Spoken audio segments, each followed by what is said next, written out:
Allez, viens, nous sommes arrivés.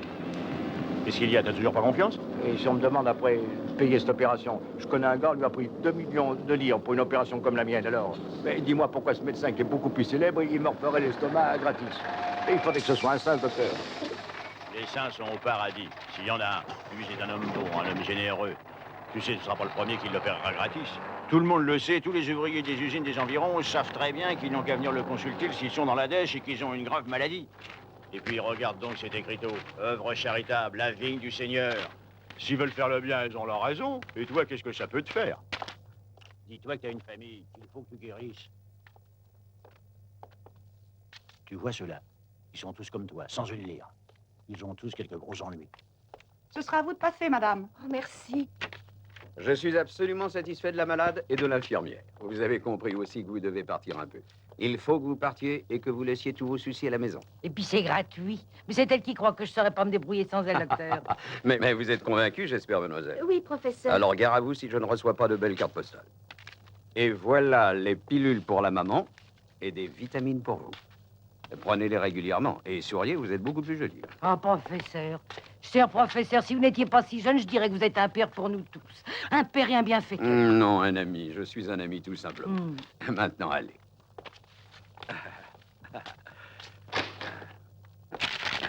C'est la première visite? Non, c'est le petit que vous avez opéré le mois dernier, docteur. Il y a la fiche de la clinique et la fiche établie ici. Ah oui, oui. Faites-les entrer, je vous prie.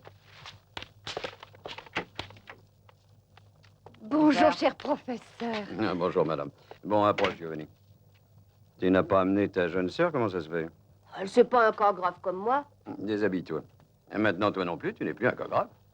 Quand même plus grave que ma sœur, n'est-ce pas, maman? Allons, dépêche-toi, tu fais perdre son temps, monsieur le professeur. Voyons, Giovanni, vite. Comment ça se passe avec ces exercices au grand air, madame? Il s'essouffle moins, il ne s'évanouit plus, seulement il est un peu paresseux. Ah. Si je me souviens bien, tu voudrais entrer dans la police plus tard. Mais pour devenir capitaine, il faut pas être paresseux. Bah, je sais, mais j'ai changé d'avis. Je veux être médecin. Et pourquoi veux-tu être médecin brusquement? Bah, c'est pour devenir un monsieur important. Important pour les autres, j'espère.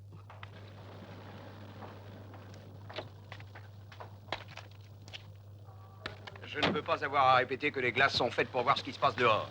Pas pour le deviner. Je me moque qu'il pleuve ou pas. Je les veux propres, c'est clair. C'est là qu'on voit à quel point lui pèse son auréole de sang. Tous les mardis, on l'entend hurler. La charité finit par l'étouffer. Alors, pour se défouler, il faut bien qu'il s'en prenne aux autres. Après tout, qu'est-ce qui l'oblige à le faire? C'est juste, il n'y gagne pas une lire. Mon cher, je suis d'un naturel sceptique et les excès de samaritanisme me laissent rêveur. Et en qualité de bras droit de notre grand patron, ne vous rompez pas les os. Allez au diable, Giordani. Non, j'y suis déjà, probablement. Ah, Batty, vous oubliez la pomme. La quoi? La pomme que le premier de la classe se fait un devoir d'apporter à son maître, voyons. Oh. Sœur Céleste, dans la clinique du Grand Valiotti, les petites sœurs aussi doivent être impeccables. École pied Oh, droit, c'est docteur clair? Giordani, vous en profitez chaque fois que nous avons les mains occupées. Bien sûr. Bonjour, monsieur. Comment vas-tu, professeur? J'irais mieux si chacun ici faisait son devoir. Et que faites-vous là? Oh, rien, la sœur Céleste vient de me faire remarquer que les revues de la salle d'attente sont trop anciennes. Bonne remarque, sœur Céleste. Il faut régulièrement les changer. Veuillez-y vous-même. Tout de suite, monsieur. Ah, nous avons 3 chambres de libre? Oui, nous avons eu le désagrément de devoir libérer 3 malades parfaitement rétablis. Les prévisites? Faites. Il m'en reste une. Finissons-en parce que bientôt je vais commencer à recevoir. Ah, bonjour, Tanzil. Bonjour, professeur. Ne me dites pas que vous avez encore dû remuer les montagnes. Pas tout à fait. Mais pour arriver au maximum de précision que vous exigez, avec juste raison, dans les renseignements concernant vos clients... Venons-en en fait. Guido Rovetti, propriétaire de nombreuses usines de textiles. Compte courant très solide et qui dépasse les 100 millions. Biens immobiliers en Italie, à l'étranger, Villa Positano, Ça pied à suffit. terre. Que savez-vous de la baronne Lanciani? De grandes relations aux 4 coins du monde. Oh, c'est une authentique VIP. Toutes les escales de la Jet Society, les Bahamas, Saint-Tropez, Gstaad, Bon, Acapulco. concluez. Financièrement parlant, rien de spectaculaire. Le compte courant ne dépasse pas les 20 millions de lire. Mais il y a la pension alimentaire du mari dont elle est séparée. La coquette somme de 10 000 $ par mois et qui arrive avec ponctualité. Et Merci, c'est plus que suffisant. Il nous reste encore... un Orato Marchetti. Et là, nous sommes très loin des normes auxquelles... Oh, abstenez-vous de commenter les normes. Je vous en prie, continuez. Un homme d'affaires de peu d'envergure dont les revenus joints au modeste salaire de son épouse atteignent tout juste 300 000 livres. 1 800 000 livres en banque, fruit d'une récente hypothèque sur l'appartement qui, soulignons-le, est au nom de la jeune femme. Mais tu sais, quelquefois, ils ont le bistouri facile, ces grands chirurgiens. Je me sens un peu mieux avec mes pilules. C'est à nous, je crois. Non, vous en avez encore pour un bon moment. Mais lisez donc un magazine, descendez au bar. Inutile de rester là assis sur des épingles. Merci, professeur. Docteur, mes confrères sont tous professeurs. Lui aussi? Celui-là est né professeur. Dites-vous que je ne mets nullement en doute vos capacités. Loin de moi cette idée. Vous êtes aussi compétent que votre grand patron en personne. Peut-être encore plus. Mais voyez-vous, ce principe de prévisite ne me plaît pas du tout. C'est une méthode qui est appliquée dans toutes les parties du monde. Mais qu'est-ce que ça prouve? Beaucoup de choses se pratiquent partout, et elles ne sont pas bonnes.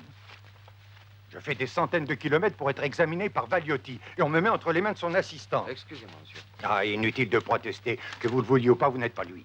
Maintenant, le professeur... Va me recevoir, bien sûr, il ne manquerait plus que ça. Mais il fera son diagnostic d'après des observations fournies par vous. Autrement dit, il établira son diagnostic en se basant sur un pré-diagnostic. Alors, pas la peine de voir un médecin vivre les robots. Écoutez, monsieur Rovetti. Mais comprenez donc, je n'ai rien contre vous. Calmez-vous. Monsieur, c'est vous qui avez besoin de vous calmer. Maintenant, le professeur Valietti va vous faire une visite complète. Ne vous inquiétez pas pour ça. Dites-moi, vous avez vu Cassati? Très intéressante occupation. J'essaie de produire quelques auréoles dignes de votre crâne. Quelque chose ne va pas? Oui, un crétin qui grogne contre les prévisites. Il voudrait, je suppose, que ce soit Valietti en personne qui l'interroge sur ses maladies infantiles. Ah, un peu prétentieux, le monsieur. Oh, c'est spirituel, vous trouvez? Vous êtes seul juge. Écoutez, je ne comprends pas ces bêtises. Qui peut comprendre les âneries peut se comprendre lui-même à ce qu'on dit. Ah, la seule chose qui m'est impossible de comprendre, c'est pour quelle raison le professeur s'entête à vous supporter. Ah, cherchez un peu. Que vous ayez fait vos études ensemble ne me paraît pas suffisant comme motif. Oh non, non. Employer un compagnon d'armes rien que par magnanimité, non, non, non, non, non. Ce n'est pas le genre de Saint-Valiotti. Mais il doit cependant y avoir une raison pour ça. Qui sait, peut-être parce que je ne suis pas cher. Peut-être parce que je ne suis pas maladroit. Ou plus simplement pour les deux ensemble. Qu'en dites-vous? Giordani, Oui, je viens. c'est la radio de la baronne Lanciani. Vous vous souvenez, monsieur, trouble de la rate? Bah, je ne vois rien de grave. Je crois qu'on peut remarquer que la glande est un peu dilatée, peut-être. Je n'ai pas formulé le rapport, mais à mon avis, la symptomatologie est claire, n'est-ce pas, Batty? Oh, très clair, en effet. Si vous refusez encore de l'opérer, elle se confiera à d'autres mains. C'est une de ces femmes qui se font opérer, même de force. Une sorte de pilier de clinique. Lucio Rovetti. Oui, regardez cette splendeur. Voilà un sujet à traiter dans une de nos conférences. Ce ne sont pas des calculs, ce sont des rochers. Splendides. Effectivement. Bon, voyons ce marketing. Celui-là a été vu par Giordani. À propos, où est Giordani? Oh, certainement au bar. J'étais au bar. C'est l'endroit le plus sain de la clinique. Voilà, c'est un cas extrêmement sérieux, regarde. D'ailleurs, tu es déjà au courant. À mon avis, si tu opères tout de suite, on peut espérer un résultat positif. Mademoiselle, voulez-vous venir à mon bureau, je vous prie? Oui, monsieur. Giordani, écoute. Pour ce Marchetti, il est plutôt pauvre, tu sais. Il s'agit d'une opération de 4 millions, ça ne me dit rien de le mettre sur la paille. Rends-moi service et explique-lui la chose. Dis-lui de s'adresser à un autre. Tu peux lui suggérer quelques noms. Tyrannie, Bernie, enfin, tu trouveras bien.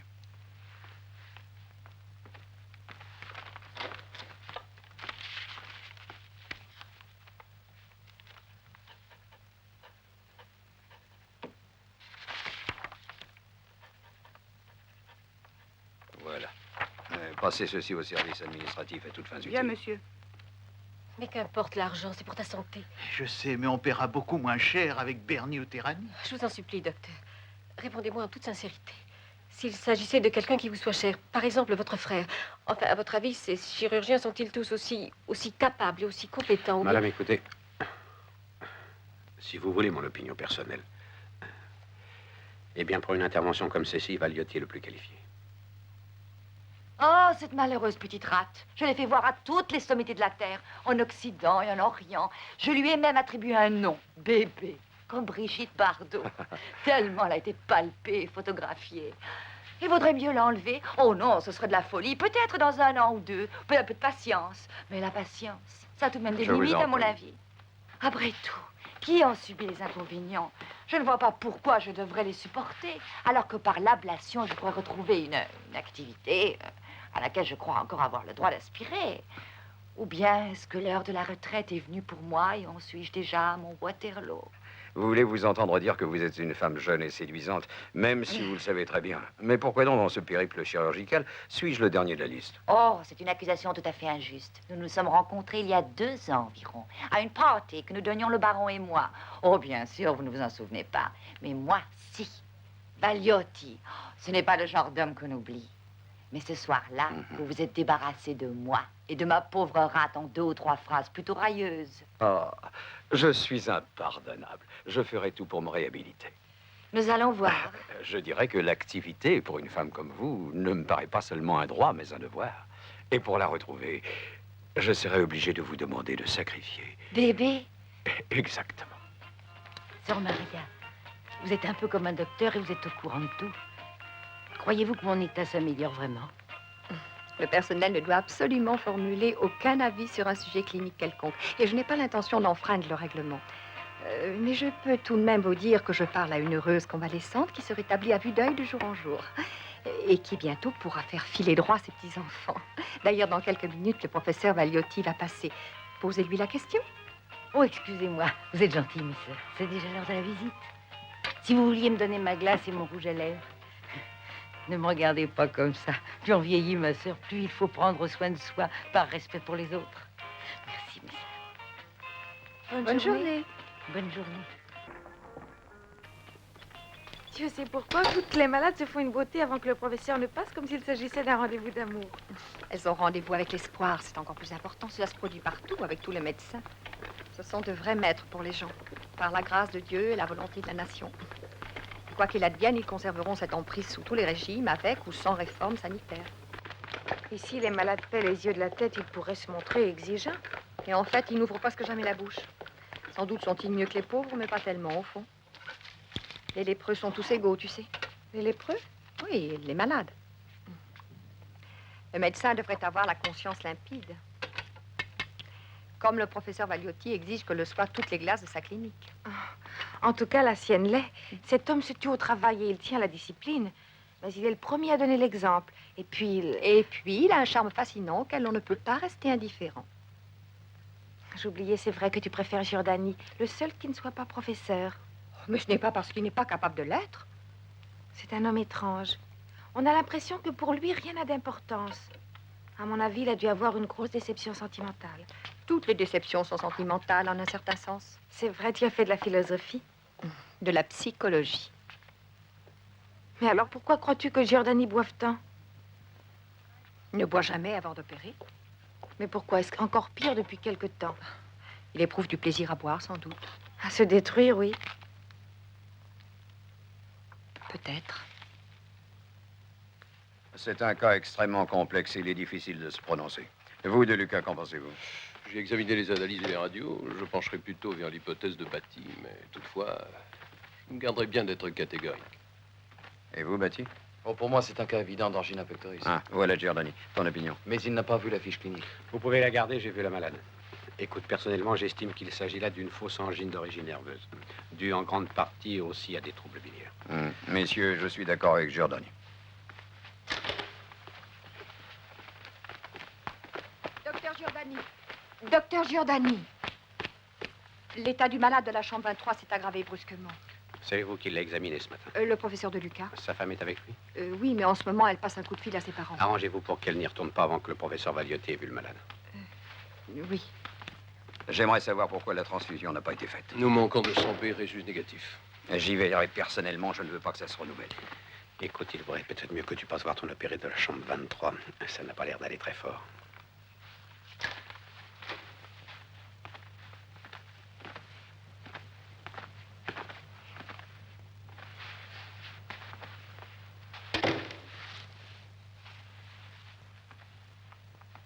Je vous ai dit qu'avec le choc opératoire, il fallait surveiller le cœur de ce malade. Vous rendez-vous compte? Dans ma clinique, on ne meurt pas. C'est clair. Ici, personne ne meurt. Donnez-moi de quoi écrire. On le tirera de là avec ses piqûres, alternées toutes les 2 heures. Ce soir, je pense qu'il sera en mesure de bouger demain matin. Avant midi, il rentre chez lui. Oh, professeur, je suis inquiète. Dites-moi franchement, Mon mari est plus mal, n'est-ce pas? Il y a une légère réaction, chère madame, qui était prévisible et qui n'a rien d'alarmant, rassurez-vous. L'opération est parfaitement réussie et nous nous estimons d'ailleurs pleinement satisfaits. Et nous sommes étonnés de le voir récupérer aussi vite.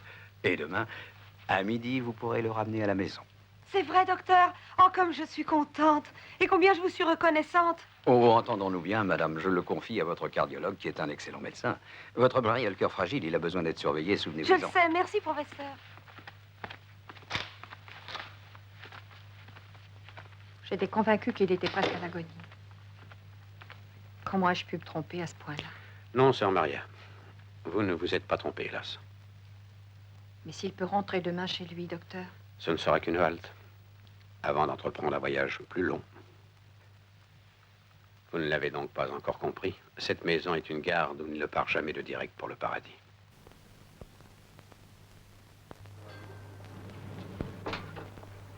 Professeur Valiotti. Vous êtes encore ici tous les deux? J'espérais que le docteur Giordani vous aurait... Vous êtes le seul qui puisse opérer mon mari, j'en suis certaine. Il n'y a qu'avec vous que je me sentirai tranquille. J'aurais voulu vous éviter cette dépense. Ne vous inquiétez pas pour l'argent. Avec ce que nous avons mis de côté et le prêt que nous a consenti son patron, il y a un peu plus de 4 millions alors. Bien sûr, pour nous c'est beaucoup et... Non, non, je ne vous prendrai pas une somme pareille. Étant donné la situation, mettons 2 millions. Mais que faites-vous, que faites-vous? Maintenant, rentrez chez vous et revenez demain, je m'occuperai des formalités. Allez, allez. Merci. Est-ce que M. Rovetti et la baronne Lanciani qui viennent de partir ont réglé leurs frais de clinique avant de s'en aller? Non, professeur. Passez-moi leur fiche.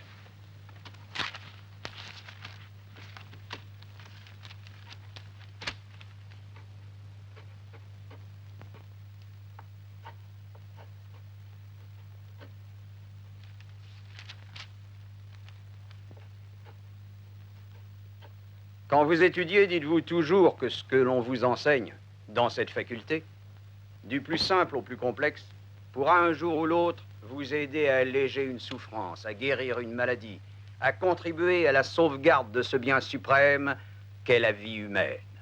Le travail du médecin ne doit jamais être dégradé. Ne vous laissez jamais entraîner à utiliser votre savoir à des fins lucratives. Vous devez secourir avec la même conscience le riche et le pauvre, le plus puissant comme le plus humble, parce que la souffrance, souvenez-vous-en, annule toutes les inégalités et les différences de classe. Monsieur, je crois que nous sommes tous d'accord avec ce que vous venez de dire, mais en pratique, que pouvons-nous faire? Nous sortons d'ici bourrés de notions théoriques, mais avec si peu d'expérience qu'on sera à peine diagnostiqué à Coryza. Vous savez que j'ai été un des tout premiers à me battre pour la réforme universitaire. Mais même si nous l'obtenons, qui nous épargnera l'humiliation de frapper à des centaines de portes pour avoir un poste qui nous permet tout juste de ne pas crever de faim. Bien admettons qu'on en trouve un, où cela nous mènera-t-il? Tous les barons sont là pour nous barrer la route. Les barons n'admettront jamais la réforme hospitalière.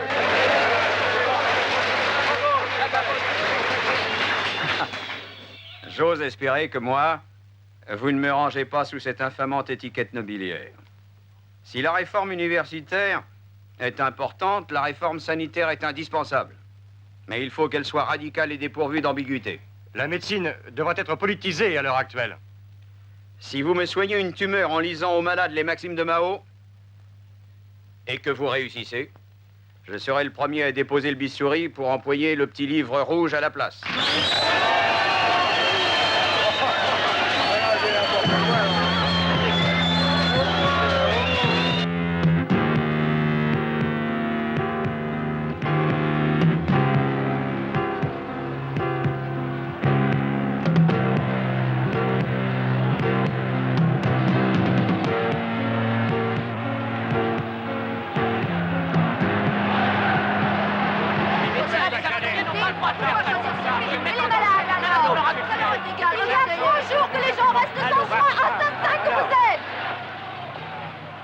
Comment peut-on travailler dans de pareilles conditions? Il paraît que ce siècle doit s'arrêter à midi. Ils sont arrivés à un compromis, m'a-t-on dit.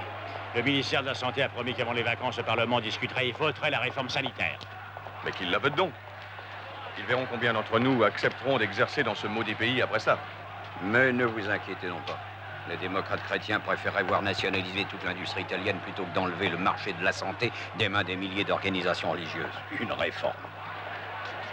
Mon mari est très malade. Il est condamné sur les transfusions de sang. J'ai donné 200 000 livres pour avoir du sang en marché noir, vous entendez? Je le jure. J'étais obligée d'emprunter ça et il a fallu supplier encore pour l'avoir là où elle m'avait envoyé ses infirmières. Du calme, madame. Comment ça, du calme? Elles ont touché leur part là-dessus. Ces filles maudites. Elles spéculent ces yens sur le désespoir de tous les pauvres gens. Maudites soient-elles. Inutile de rester là. Mais pourquoi riez-vous? Je ne vois pas ce qu'il y a de drôle. Non, ce n'est pas très édifiant d'entendre quelqu'un dire en public que les infirmières se livrent ouvertement à un odieux trafic du sang. Professeur, je ne vois pas comment je pourrais l'empêcher. Les donneurs se font rares de nos jours. Fabiani, mon vieux, vous êtes le directeur de la Banque du sang et vous savez mieux que moi que les donneurs ne manquent pas. Allons, dites plutôt que presque toutes les infirmières sont poussées par votre personnel à se prêter à cette ignoble spéculation, c'est évident. Ou bien est-ce que ça vous arrange de l'ignorer? Pourquoi voulez-vous que ça m'arrange? Parce que les infirmières paient un pourcentage sur ce qu'elles reçoivent. J'en ai les preuves. Et à qui le verse-t-elle, Fabiani? À qui? Professeur, dois-je entendre que je ferais mieux de démissionner? Mais non, ne dramatisons pas. Je me doute que vous avez à faire face à de grosses dépenses pour le mariage de votre fille. Je suis compréhensif, mais faites attention. Oui, une enquête pourrait se terminer par votre expulsion de l'ordre des médecins. Mais nous saurons l'éviter. Je m'en souviendrai toujours, professeur. Ne voyons pas si loin, mon cher. Tenons-nous-en au présent, si vous voulez. Hier, à ma clinique, j'ai manqué de 100 B résus négatifs. Que cela ne se répète pas. Soyez tranquille, professeur. C'est donc là qu'il fallait en venir. Oh, quel enfant de salaud, ce Valiotti. Hein?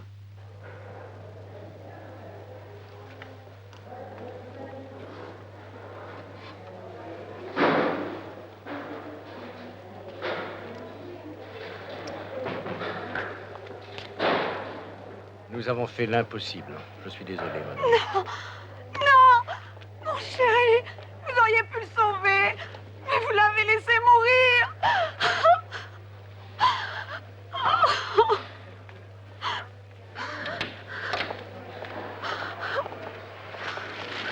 Que se passe-t-il?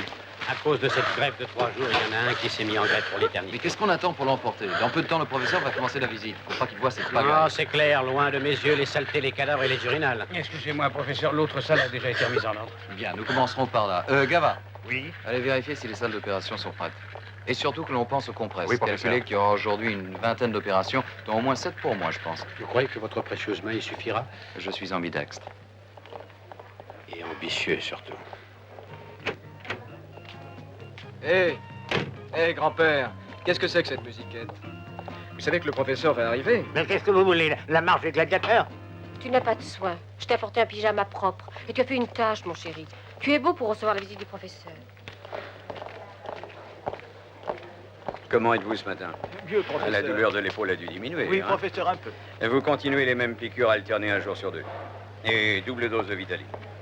Maman, fais attention, hein. Ne te trompe pas encore comme l'autre fois, où tu l'as appelé docteur. Mais pourquoi? C'est pas un médecin? Allons, maman, ne sois pas si têtue, il faut l'appeler professeur. C'est un professeur, tu comprends, non? Bon, nous opérons aujourd'hui. D'abord l'électrocardiogramme. Non, j'ai la tête qui tourne. Laisse-moi, s'il te plaît. D'ailleurs, quelle importance ça, que je sois bien coiffée. Bien sûr que ça a de l'importance, un docteur est sensible à ces choses, il s'occupe mieux de quelqu'un d'avenant. Non. D'après les tests sur la fonction hépatique, il est clair que c'est la vésicule qui a besoin de soins, non l'estomac. Et qu'on lui donne néocytomène 1000 le matin, écrivez, et après les repas, citrahépatine. Et le soir, Vitaline. 2 comprimés, oui. Pourquoi? Tu contestes les effets positifs de la Vitaline? Oh, mais non, c'est la panacée universelle. Votre Vitaline ne sert au fond à rien. Enfin, entendons-nous, pas à rien, je veux dire que c'est comme des milliers d'autres médicaments similaires déjà existants sur le marché. Professeur Valiotti, mon entreprise a investi d'énormes capitaux dans la Vitaline. Si vous refusez de signer avec avis favorable le rapport qui doit être envoyé au ministère de la Santé, vous rendez-vous compte du dommage que vous me causez. Mettez-vous à ma place. C'est vous, mon cher, qui devez vous mettre à la mienne. Écoutez, en Italie, on compte plus de 1000 entreprises de produits pharmaceutiques qui proposent plus de 200 000 variétés qui ne présentent pas le garant expérimental que nous devions exiger. Parce que les essais sont faits sur des cobayes et non sur des chimpanzés. Malheureusement, professeur, mais vous savez qu'aucun de mes concurrents n'en a non plus. Et vous pensez que dans mes services, j'en ai des centaines. Mais donnez-moi ne serait-ce qu'une raison qui me permette de considérer les malades, même indigents, comme des chimpanzés. Voici un chèque de 80 millions de lire. Vous pouvez l'utiliser pour acheter un équipement dernier modèle. Pour vos recherches à l'hôpital, à la clinique ou n'importe où. Nous savons tous avec quel désintéressement vous travaillez et luttez pour le progrès de la science. Et par conséquent, je tiens à vous laisser seul juge quant à l'emploi de cette somme, car ce sera sûrement le meilleur. Vous l'emploierez comme et quand vous voudrez. Et afin de vous limiter en aucune manière, j'ai rédigé le chèque au porteur, vous voyez. Alors, Loris, où en sommes-nous avec ce rapport sur la Vitaline? Je l'avais terminé, professeur, mais j'ai lu des articles parus à l'étranger et j'ai préféré attendre un peu. De quoi traitent ces D'un articles? produit similaire. Montrez-les-moi. On l'a déjà retiré du commerce en Suisse et en Allemagne. On a remarqué des effets secondaires dus à une des substances qui entrent dans la composition de la Vitaline. C'est entendu, et alors? Si cette substance est nocive aux Suisses et aux Allemands, rien ne dit qu'elle le soit pour les Italiens. Un autre climat, d'autres conditions de vie, et cela change tout, mon cher Loris. Soyons sérieux. Tout dans la médecine est question de dosage, c'est clair? Je crois que vous brouillez l'esprit avec vos lectures. Tenez-vous-en aux instructions et préparez ce rapport pour demain. Vous pourrez? Bien sûr, comptez sur moi, professeur. Parfait.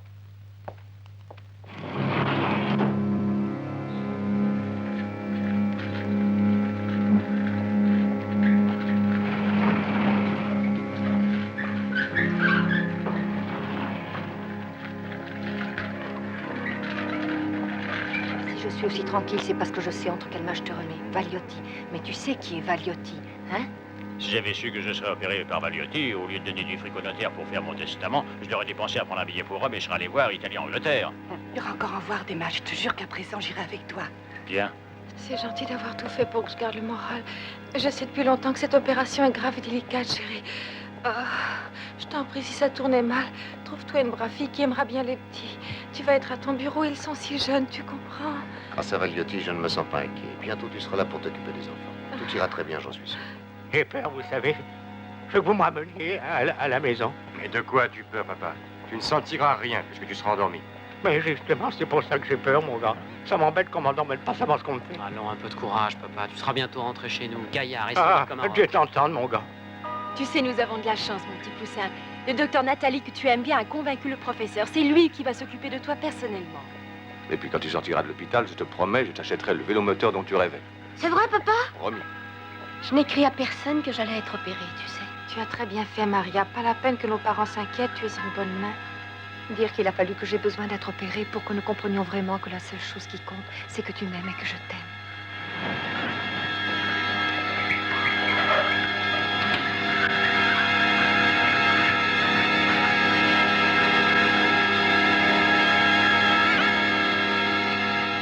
Vous, Betty, vous surveillez Donati et Frasca. Et toi, tu surveilles Manzoni et Favani. Ils sont encore à leurs premières armes. Moi, je reste disponible pour tous. Bien. Ah, Giordani, occupez-vous donc de ce Mais j'ai 2 autres interventions, voyons. Vous avez mes lunettes, Giovanni? Oui, professeur, je vous les donne. Tout est prêt, mademoiselle? Oui, professeur, le patient dort déjà. Giovanni? Dans les autres salles, à quel point en sont les interventions? Le professeur Batty vous attend pour le malade qu'on doit rouvrir.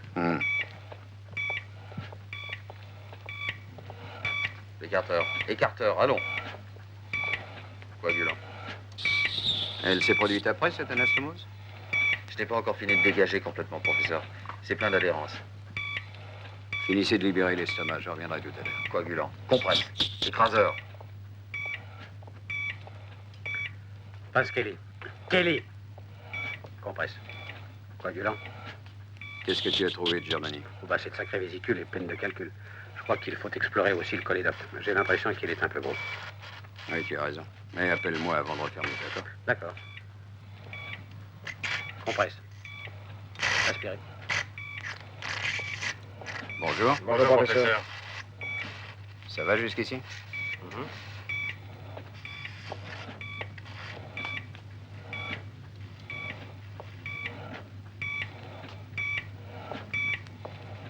Bistouri, je vous prie.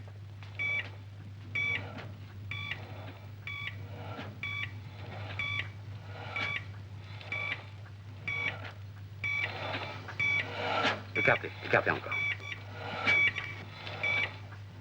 Assez. Compresse.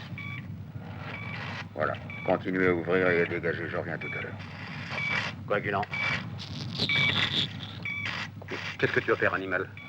Le rein gauche. Malheureux, c'est le droit qui est malade. Tu n'as pas vu les radios? Mais rien, une monstrueuse porte de ce charcutier. Vite, compresse, vite.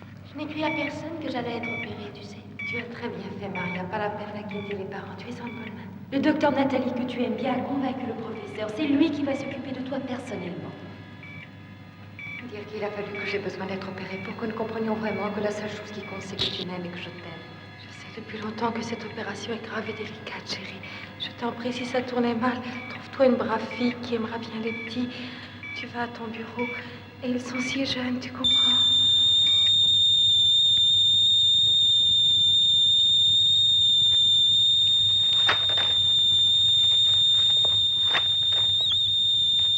Coagulant. Il perd beaucoup de sang. Écartez, écartez encore. Aspirez. Aspirez ici, encore, et ici. Passe 2 secondes.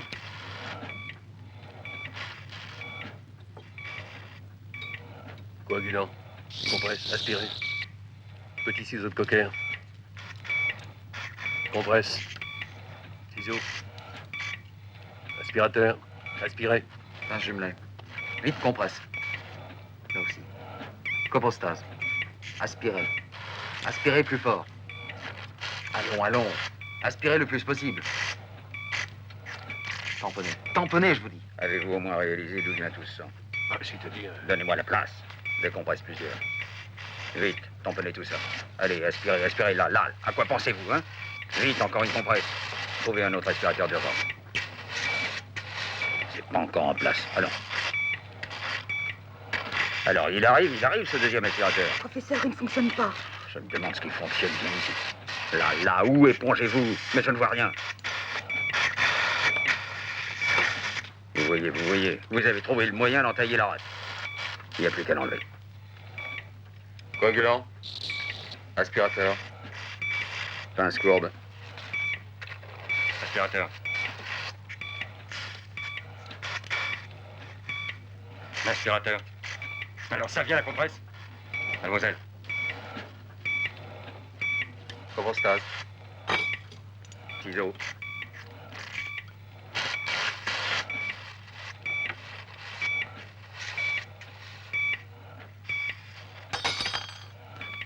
Qu'est-ce qu'il y a, Daniel? Continue, va.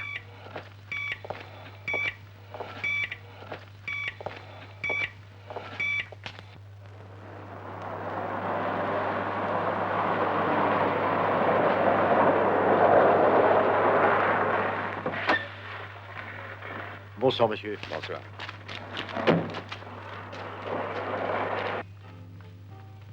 Merci, Giacomo.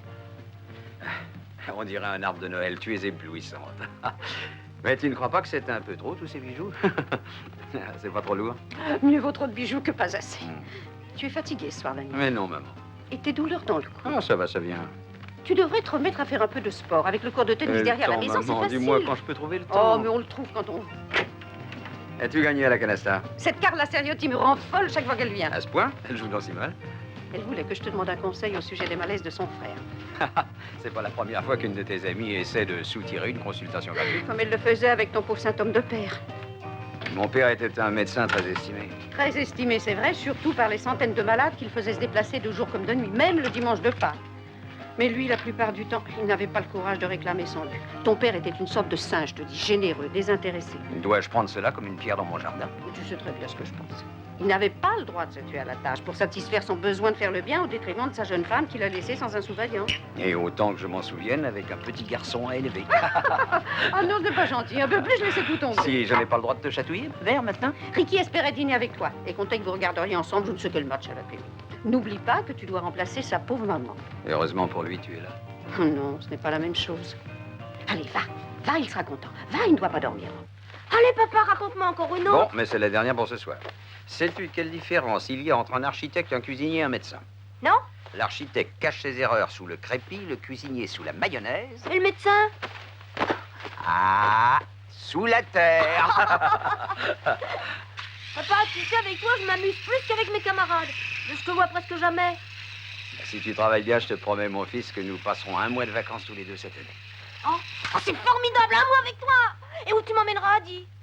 Pour une fois, on bouleverse toutes les lois établies. C'est toi qui m'emmèneras. Je te laisse le choix absolu. Où veux-tu aller? En Amérique, en Asie, en Afrique? Choisis. Oh, ce sera un pays très loin, un endroit où personne ne pourra t'embêter, même pas par téléphone. Entendu. Bon, ta prière pour ta maman et dors bien parce qu'il est déjà tard. Et demain, il faut aller en classe. Hop. Allez, fais de beaux rêves. De voyage. Sors, papa. Bonsoir, fils.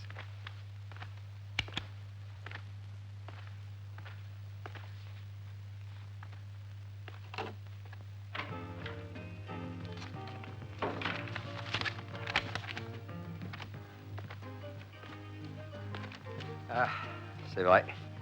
Une seule heure chez soi et disparaît toute la fatigue d'une journée massacrante. Il n'y a rien dont je dois prendre connaissance dans le courrier. Non, rien, non, rien. Rien à quoi je ne puisse répondre pour toi. Et celle que tu caches en dessous. Mais Je vois parie que ce pas. sont les notes de Je Richie. t'en prie, laisse-moi cela, mais laisse-moi Encore cela, une c'est mauvaise rien. note de conduite. Mais ça ne te concerne pas et ça ne concerne pas Ricky. Mais qu'est-ce que c'est que ça? J'aurais dû brûler cette lettre, ou l'acheter à la poubelle, le seul endroit digne des lettres anonymes.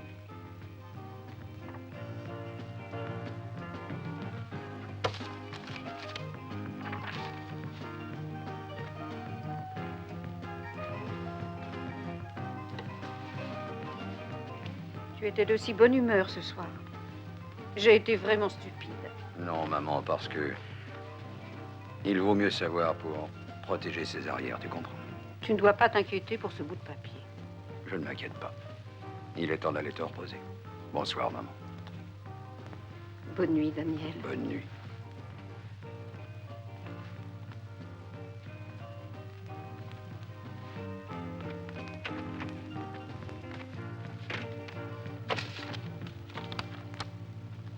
Mesdames et messieurs, vous êtes à l'écoute de Radio Monte-Carlo. Nos émissions sont maintenant terminées. Elles reprendront demain matin sur 1400 mètres grandes ondes. Nous vous souhaitons une très bonne nuit.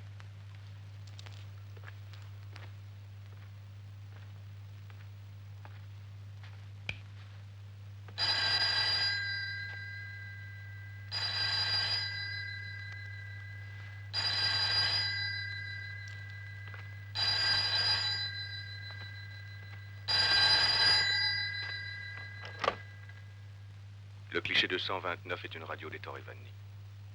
Une opération que vous avez effectuée et qui n'était pas nécessaire. Quelques millions de lire de plus pour vous, mais aussi un mort de plus. Bonne nuit, professeur Valiotti.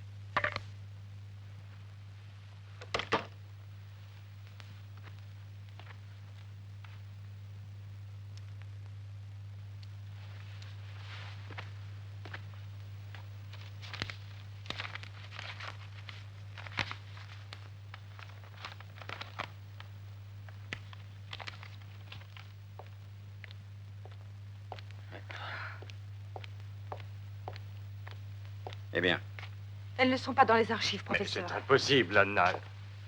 c'est bien, merci, mademoiselle. Il disparaît non seulement les radios de cet Ettore Vanni, mais celles de 10 autres clients. Et tout ce que vous trouvez à répondre, c'est impossible. Mais cela ne s'est jamais produit. Maintenant, c'est fait. Et celui qui a pris justement ces radiographies l'a fait dans un but tout ce qu'il y a de précis. N'est-ce pas, Cassati? Ou préférez-vous ne pas le comprendre? Mais personne n'entre ici que vos collaborateurs. Est-ce que j'aurais pu penser que... Pensez à faire revenir ces radios, Cassati. Laissez pour un moment les préoccupations que vous causent vos dettes de jeu et débrouillez-vous pour compléter les archives. C'est un bon conseil que je vous donne. Les gens autour de nous se demandent toujours comment on peut rester aussi amoureux après tant d'années. Et pourtant, c'est vrai. Depuis 10 ans, il nous suffit d'être ensemble pour être tout à fait heureux. Il faut que je vous laisse. Je reviendrai vous voir aussitôt que je pourrai vous donner des nouvelles de l'opération, c'est promis. Vous êtes en de bonnes mains avec notre Seigneur.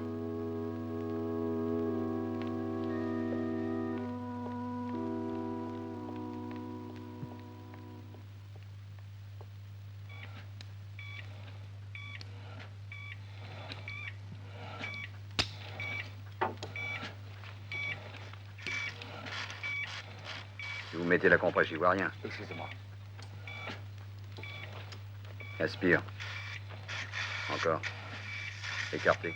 Écartez un peu plus. Il y a ce qu'il faut pour une transfusion. Oui, ma sœur. Je pense que ce sera nécessaire. Coagulé. À combien, le bistouri? À 3, professeur. Poussez-le à 6. Très bien. Coagulé. Aspire encore. Aspire, Giordani, mais ne me gêne pas. Oui.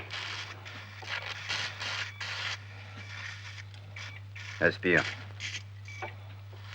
Là, ce sang me gêne. Coaguler.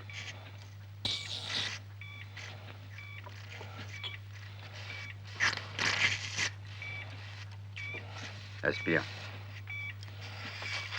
Coaguler. Encore.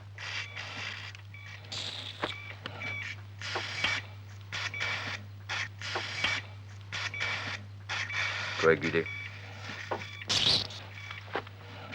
Baptiste, si vous mettez la compresse là, je peux pas travailler. Coaguler, mademoiselle. Jordanie, mais qu'est-ce que tu as ce matin?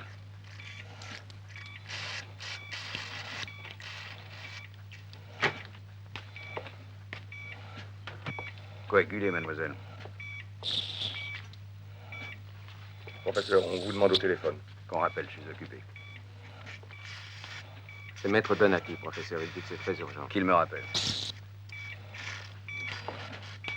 Que faites-vous? Bati, arrêtez un peu. Ça devait durer 2 heures. Pourquoi n'est-ce pas encore terminé?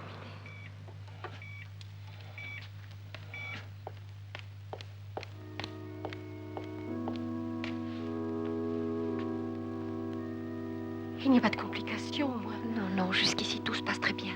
On ne peut jamais prévoir la durée d'une intervention comme celle-ci, vous savez. Oui, merci.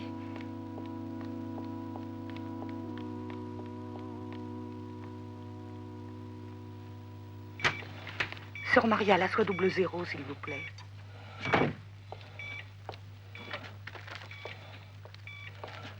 Coaguler. Encore. Encore, mademoiselle. Professeur, Maître Donati est dans la salle à côté. Il dit que c'est très important. Remplacez-moi, Bati. Donati, j'ai une opération très grave. Vous ne pouviez pas Mais si ce attendre. n'est pas urgent, croyez-vous que je me serais permis de vous déranger, de vous importuner?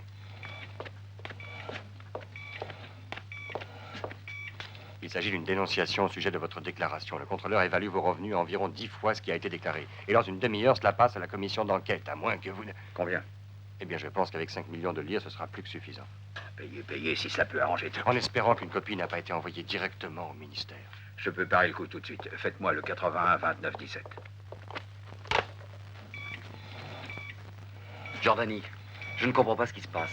Je n'arrive pas à stopper l'hémorragie. Vite, pince Kelly. Il vaudrait peut-être mieux appeler Mariotti. Bon, je vais le chercher. Vous, prenez ma place. Professeur, Que se passe-t-il?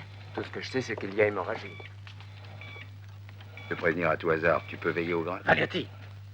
Oui, c'est possible. Auquel cas, tu l'interceptes. Je n'ai pas beaucoup de temps, je suis en train de Mariotti. opérer. Au revoir, merci.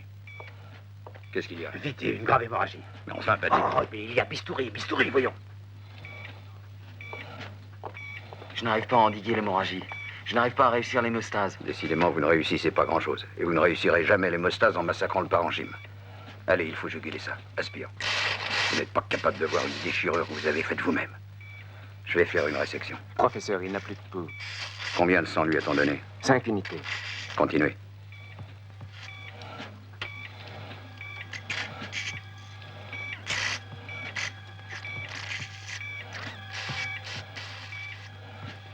Il n'y a plus de pouls du tout.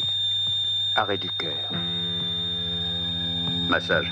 Massage. Allez-y, Bati, allez-y, ne vous arrêtez pas. Ouais. Mademoiselle, préparez une piqûre d'adrénaline. C'est prêt?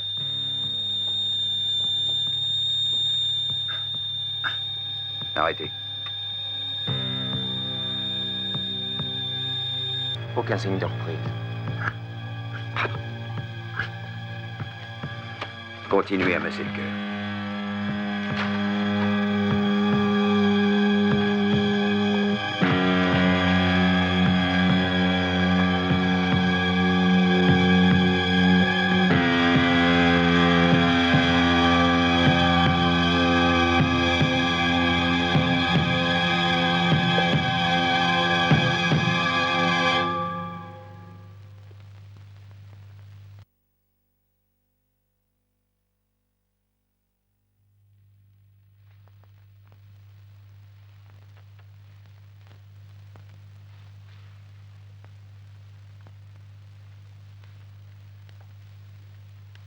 Ce n'est pas vrai. Ce n'est pas vrai. Je sens que ce n'est pas vrai.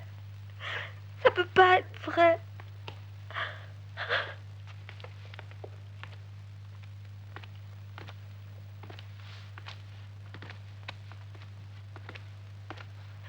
Non.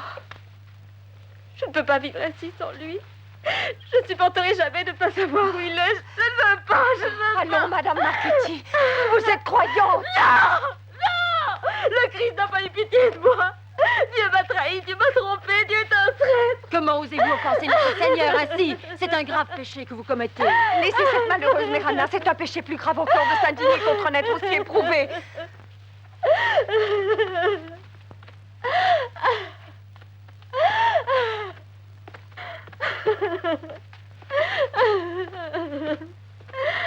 Madame, le professeur Valiotti a donné l'ordre de vous rendre les arts versés.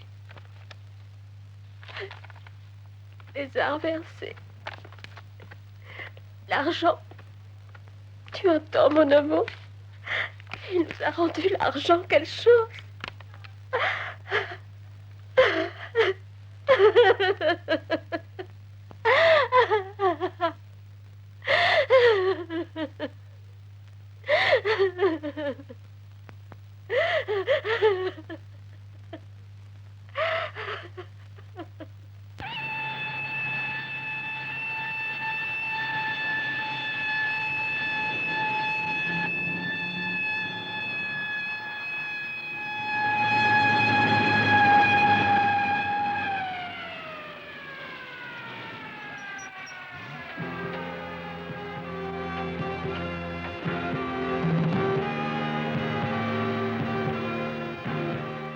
Le geste insensé d'une institutrice. Anéantie par la mort de son mari, elle se jette du 5e étage. Elle est tuée sur le coup.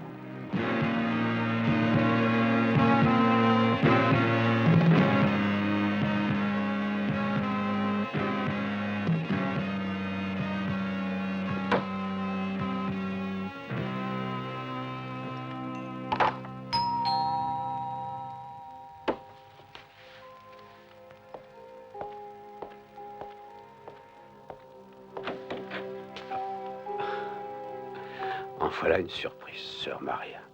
Vous ici? Vous dites ça comme si vous ne saviez pas que je viendrais voir ce qu'il y a. Ah, c'est vrai, je m'attendais à la visite de la bonne Samaritaine. Entrez, ma sœur. Je reconnais que cette distraction sera salutaire.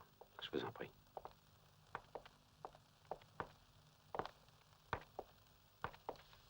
Alors, qu'est-ce qui éprouve une religieuse dans l'antre d'un célibataire, hein? Je déteste le désordre. Ça ne vous ennuie pas que j'arrange au moins le plus apparent? Oh, je vous en prie, faites ce qui vous plaira. Seulement ne comptez pas que je vous en sois reconnaissant. Demain, ce sera exactement comme aujourd'hui. Le désordre part de l'intérieur. C'est après qu'il se manifeste à l'extérieur. Il y a un bout de temps que je m'y suis résigné, vous savez. En commençant par l'extérieur, on peut peut-être atteindre l'intérieur, qui sait? Vous n'avez donc pas une femme? Une femme? C'est pas ça qui manque. J'ai des femmes. De brèves rencontres sans obligation réciproque. Je n'éprouve pas le besoin d'un lien permanent. En tous les cas, vous avez besoin d'un bon café, bouillant et fort. Je vous remercie, j'en ai pris je ne sais combien déjà. Il faut un peu de temps pour que l'effet se produise et que je me reprenne. Heureusement qu'à cette heure-ci, il y a beaucoup de trafic et que j'étais en retard.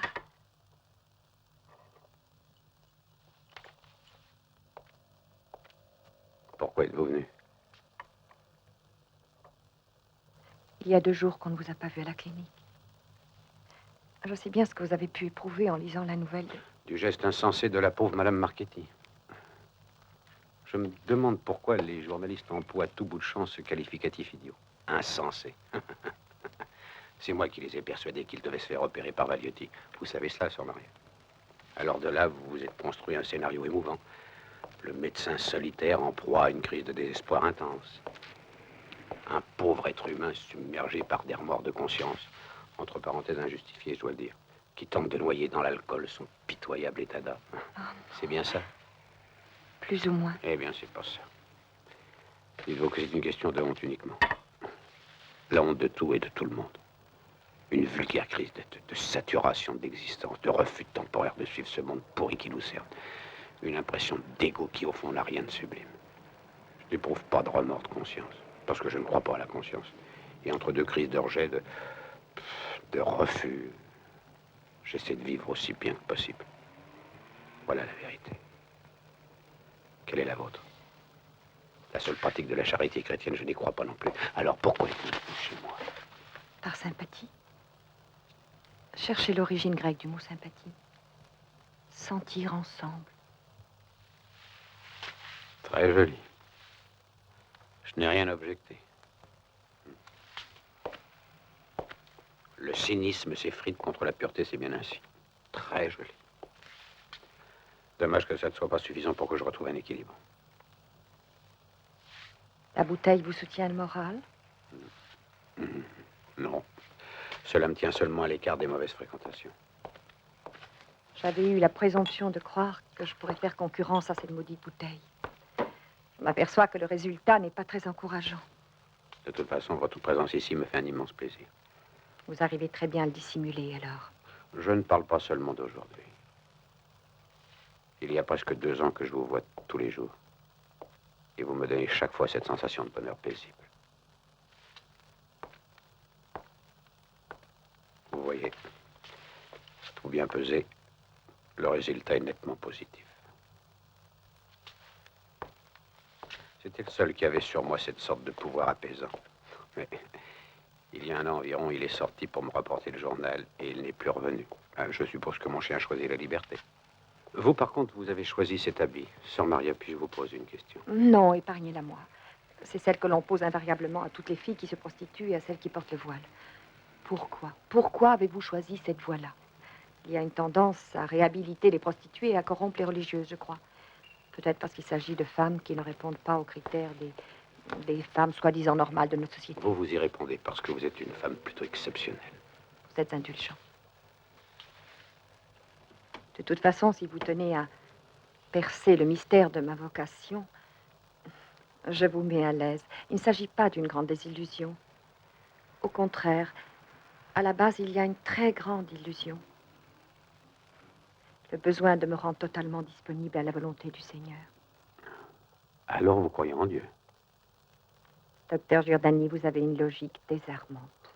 Vous savez aussi être sarcastique. Non, non, ça c'est une spécialité dans laquelle vous excellez. Je me trompe lourdement ou vous avez un faible pour moi?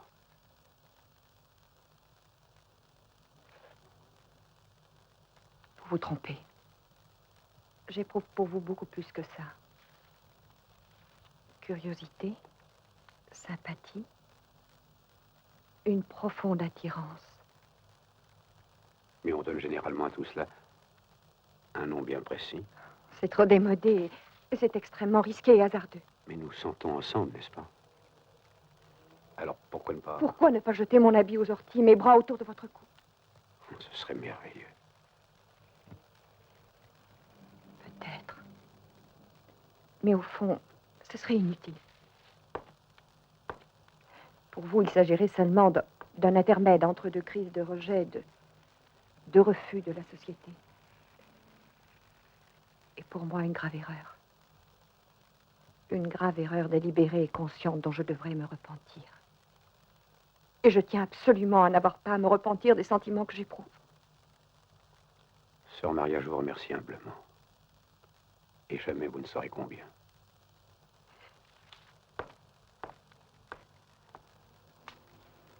Voulez-vous me faire plaisir? Je vous demande une chose difficile. Vous arrêtez de boire pendant toute une semaine. Promis. Pendant toute une semaine, je boirai de l'eau. À l'abstinence, Sœur Maria.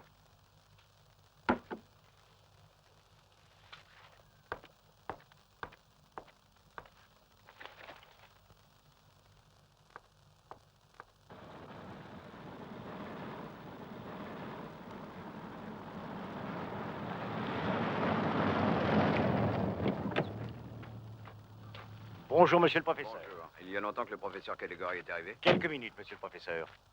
Que voulez-vous que je pense quand je vois mon mari tourner comme ça, brusquement au pourpre foncé? Il a un trouble grave dans le fonctionnement coronarien. Ou me trompais-je? D'autre part, quand pas une fois, mais je ne sais combien de fois, je le surprends en train d'émettre Oh, veuillez excuser le détail. De fantastiques régurgitations d'air par la bouche. Mais vertu de Dieu, lui qui est un véritable gentleman, je ne vois qu'une explication, l'atonie de l'appareil digestif. Où me trompais-je? Pourrais-je dire un mot, si vous permettez? Dites, mon cher collègue, je vous en prie. Je suis M. Monti depuis des années. En tant que modeste praticien de campagne, je l'ai toujours soigné. Quant à son état de santé, je puis dire que je n'ai pas le moindre sujet de préoccupation.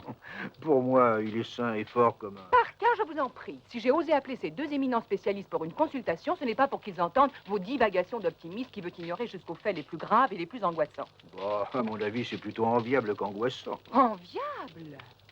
De quoi s'agit-il, madame? Écoutez, mon mari souffre depuis longtemps de fréquentes érections. Le phénomène, en termes scientifiques, c'est le priapisme. De Priape, ancienne divinité phallique. Et si la gravité de cette maladie vous échappe, docteur, je la connais. Moi qui lis toutes, je dis toutes les rubriques médicales dans les plus importants des périodiques, tant italiens qu'étrangers. Eh bien, si nous voyons le malade maintenant. Oui.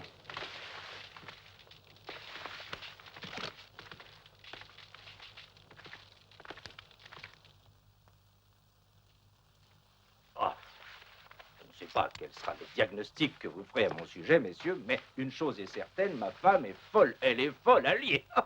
La maladie, c'est son idée fixe, elle la voit partout. Pour profoncer, laissez-moi rire. On teint se colore un peu quand j'ai bu un verre de vin ou deux à la cave. À son insu, bien sûr, parce qu'elle a lu je ne sais où que le vin fait mal. Des éructations.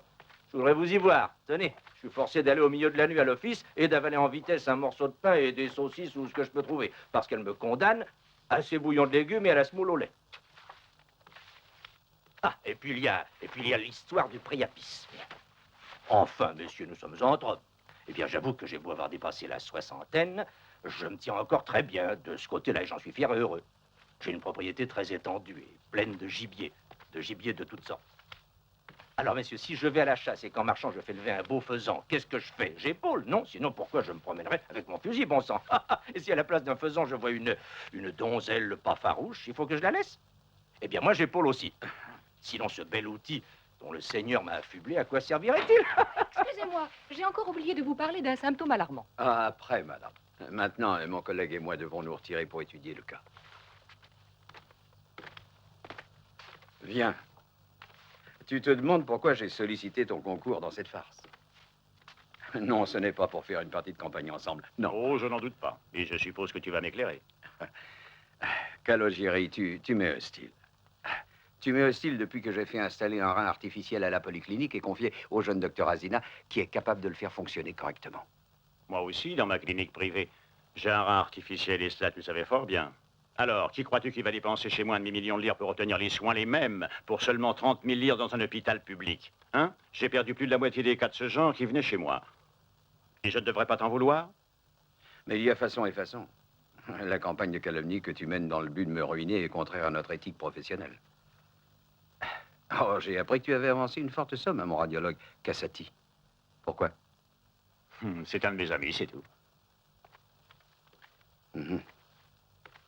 Tout à fait généreux de ta part, je dois dire. Et tu n'as jamais pensé qu'une conversation ouverte et franche entre nous pourrait éliminer toutes nos divergences? Avec ce vent de réforme qui souffle, nous allons avoir des moments difficiles. Rester unis est à la fois notre intérêt et notre devoir. Je ne crois pas que ce simple appareil rompra cette belle unité.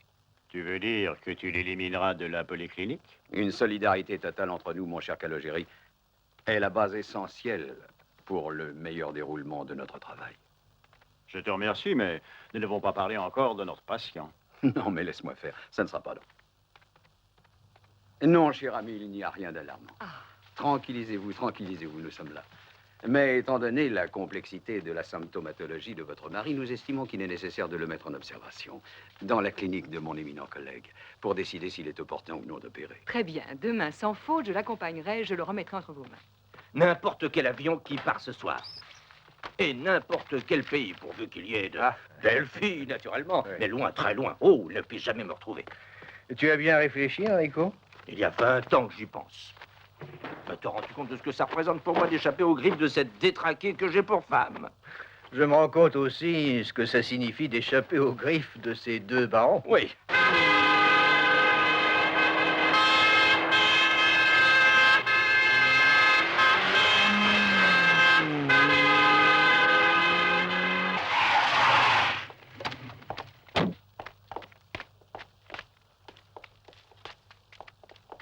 Hé, où allez-vous? Mon fils est très mal, monsieur. Un rein bloqué. Allez à la polyclinique. Ici, on n'a pas de place. Mais la polyclinique nous a envoyés ici. Le Allez, petit à va mourir, San ça ne Canino. sonne pas tout de Il suite. Attends, Richie, Richie, vous avez une mutuelle? Oui, mon mari travaille à l'électricité. Ah, mon frère aussi. Bon, ils se connaissent peut-être. Eh, vous êtes conduit? En urologie. Bon. Un moment, madame. Qu'est-ce qu'il y a encore? Il faut que vous remplissiez le bulletin d'entrée. Monsieur, excusez-moi, on ne pourrait pas faire ça plus tard. Non, c'est le règlement. Voilà, remplissez la feuille. Donnez-moi ça. Non? De qui? De votre enfant. Nom, prénom, date et lieu de naissance. Non, non, c'est injuste. Mais, madame, Je veux être avec mon fils, vous comprenez? Non! madame. Non! Oui. Excuse-moi, ceci était pour toi. Je l'ai trouvé sur mon bureau. Et sans faire attention, j'avoue, je l'ai ouverte. Je suis désolé, Daniel. Qui l'avait déposé? Elle n'est pas venue par la poste. Et qui l'a déposé sur ton bureau? Mais pourquoi? C'est aussi important que ça?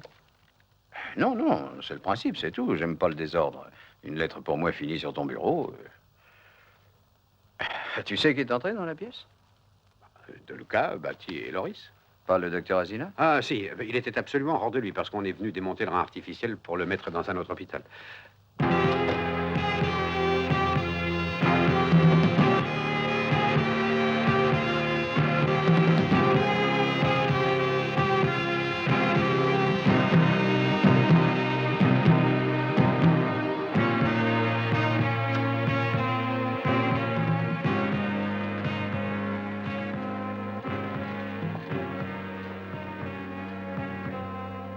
Le pauvre petit ne serait pas mort si cet appareil était seulement resté à sa place. Je ne tolère pas que l'on s'adresse à moi sur ce ton, docteur Azina. Et encore moins votre présence dans mon service. Si cela signifie que vous ne voulez plus de moi ici, ne vous inquiétez pas. J'ai décidé de retourner travailler aux États-Unis. J'ai compris depuis longtemps que dans ce pays, il n'y a pas de place pour qui s'est spécialisé à l'étranger et a appris les moyens techniques que vous ne savez pas utiliser. Ces appareils modernes, il y en a des tas en Italie. On peut compter sur les doigts de la main les techniciens capables de les faire fonctionner. Et naturellement, la plupart sont engagés dans les cliniques privées. Je suppose que cela devait grever les affaires de quelqu'un qu'un modeste hôpital soit en mesure de sauver des vies humaines pour un prix très honnête. Voilà pourquoi vous m'avez été hostile depuis le jour où je suis arrivé dans ce service. Voilà pourquoi vous avez envoyé ce rein artificiel dans un autre hôpital où personne ne pourra le rendre utile. Vous délirez, n'est-ce pas? Que vous le vouliez ou non, vous quitterez cet hôpital aujourd'hui même sur le champ. Il n'y a pas de place chez moi pour des gens qui se réfugient derrière des lettres et des coups de téléphone anonymes. J'ignore à quoi vous faites allusion. Et cela ne m'intéresse nullement. Je ne pourrai jamais admettre que l'on recourt à des moyens aussi abjects. Oui, Sivaliotti. D'abord Marchetti, maintenant cet enfant.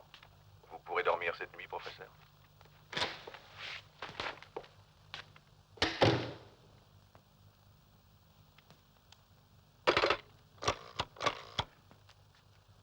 Mademoiselle, quelqu'un vient de me parler à ce poste. C'est son appel à l'extérieur. Non, professeur, ce serait passé par moi. Peut-on savoir d'où venait l'appel? C'est impossible parce que les communications intérieures ne passent pas par le standard.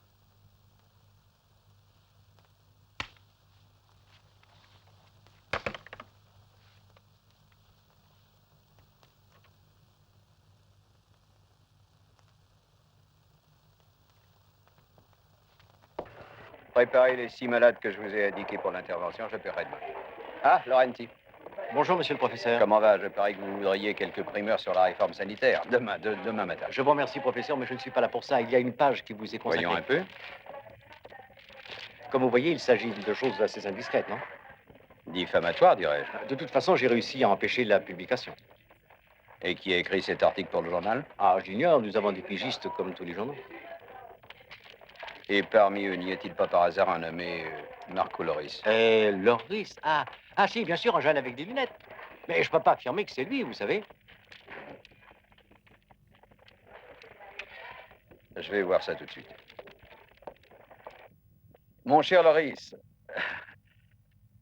il y a un mois environ, c'est vous qui me disiez que vous aviez une famille à votre charge et que vous aviez besoin d'arrondir vos fins de mois qui étaient un peu serrées. Oui, professeur. Vous voyez que j'ai de la mémoire. J'y ai réfléchi, Loris. Et j'ai une solution pour vos problèmes. Vous me feriez travailler avec vous en salle? Cela ne vous avancerait pas beaucoup, je le crois. Non, venez, venez, je vais vous présenter un de mes collègues du service de gynécologie. J'en peux plus. J'ai mal, j'ai l'impression que je perds Vous n'êtes pas la seule dans ce cas, vous savez. Vous auriez dû y penser avant d'aller vous faire triturer par une de ces sorcières avec des aiguilles à tricoter et autres saletés. Tu devrais avoir honte. À ton âge, et dire que moi, je me tue à faire des heures de ménage pour que tu deviennes maîtresse d'école. Je vais aller la dénoncer. C'est la prison qu'elle mérite. Sur la table de sa cuisine, si c'est pas malheureux de voir ça. Ah, je comprends qu'elle voulait pas que je rentre, hein. Le plus grand à quel âge? 3 ans et demi juste, et le plus petit à 6 mois. Vous êtes bien parti, dites donc. Oh, bonjour, professeur. Bonjour. Sur plus de 2 millions d'avortements qui sont pratiqués chaque année en Italie, la majeure partie est effectuée par des faiseuses d'anges, des vétérinaires ou bien des sages-femmes. Et tous les lundis, ces malheureuses m'arrivent par douzaines avec l'utérus perforé, quelquefois une péritonite. Qu'est-ce que je dois faire, Les laisser crever? Nous n'avons pas le temps de faire du sentiment dans le travail, mais il y a certains cas où, misère de Dieu, même si on a l'article contre l'avortement à la place du cœur, on ne peut pas s'empêcher d'y penser et de le maudire. Eh bien, dans mon prochain exposé au Congrès national de la santé, je traiterai de ce problème-là. Peut-être arriverai-je à remuer la vase. Avec le poutron, du moins. Enfin, j'espère. Tôt ou tard, nous y arriverons bien. Loris, venez là. Et le professeur Bonagni m'a promis de vous mettre à l'épreuve. C'est un homme qui n'épargne pas sa peine et il attend la même chose des autres. Ça vous va? Je ferai de mon mieux, professeur. Bravo. Excusez-moi, professeur. Jamais je n'ai envisagé de me spécialiser en obstétrique. Pour un gain égal ou presque, j'aurais préféré travailler avec vous en salle.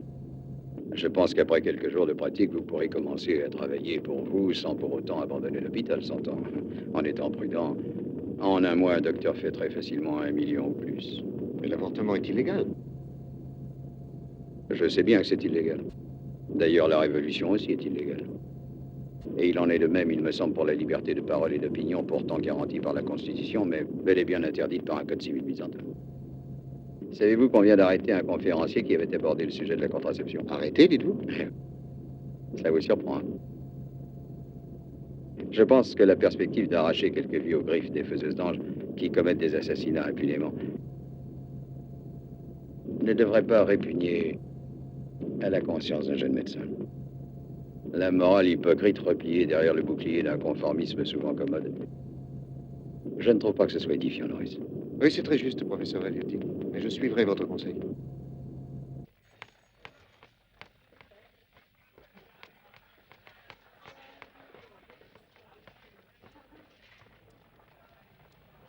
À l'abstinence, monsieur.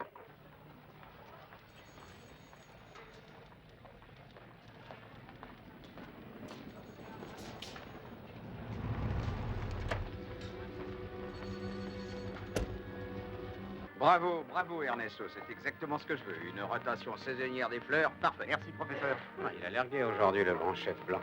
Il serait temps, non? Professeur, bonjour. Nous avons du travail en retard que nous effectuerons immédiatement. Bonjour. Nous ne connaissons pas vos positions, je n'ai pas voulu... D'accord, d'accord. D'ailleurs, excusez-moi si ces jours-ci, messieurs, il n'a pas régné l'harmonie d'équipe qui est de règle entre nous, mais j'ai eu malheureusement quelques contrariétés. Ah, c'est du passé, c'est du passé. Maintenant, chacun à son poste, messieurs. Je vous rejoins immédiatement.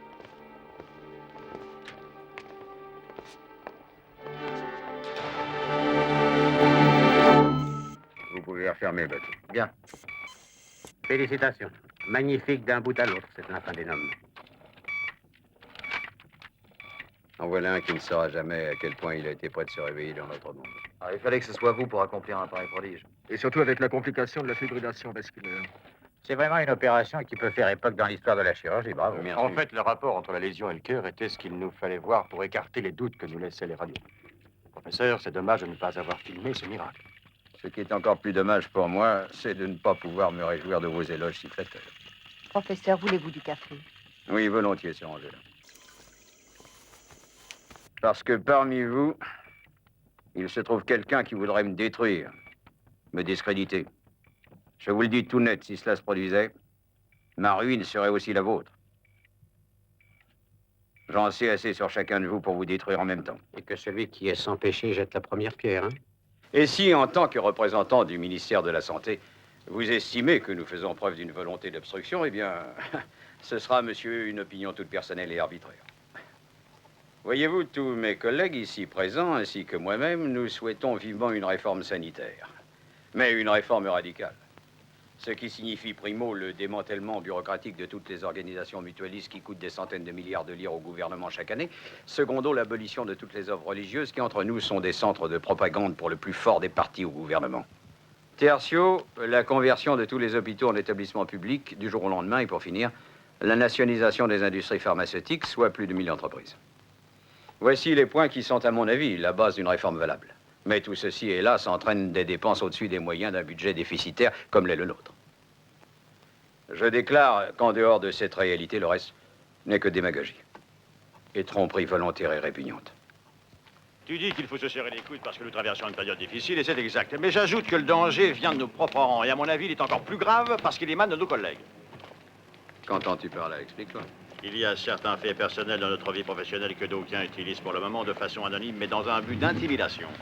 Tu veux dire que toi aussi, tu te sens exposé à ces procédés diffamatoires? Bien sûr, et pas uniquement moi. C'est arrivé à Bellini, à Rovida, à Tancredi, à Farelli, à Mandi, et certainement encore à d'autres.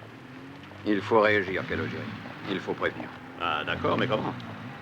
C'est le moment de raffermir notre prestige dans l'opinion publique. Ciao. Ciao. Le professeur Vagliotti, et depuis qu'il m'a opéré de l'estomac, je me sens revivre, vous entendez? Et l'opération ne m'a rien coûté, y a rien. Mais si. Professeur Vagliotti, nous avons entendu de la propre bouche des intéressés des témoignages émouvants, voire dramatiques, qui sont la preuve la plus significative du sens humanitaire que vous donnez à votre métier. Pouvez-vous nous dire si votre générosité exemplaire est appliquée également par vos éminents collègues? Mais sans aucun doute, mon ami.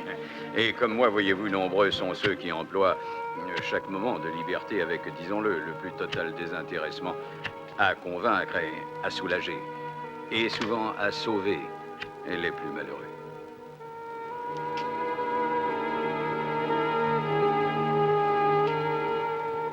Un registre positif, groupe universel.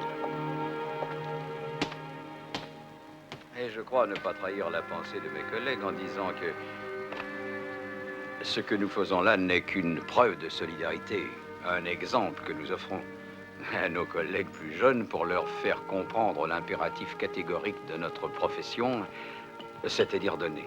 Donner humblement, silencieusement et anonymement.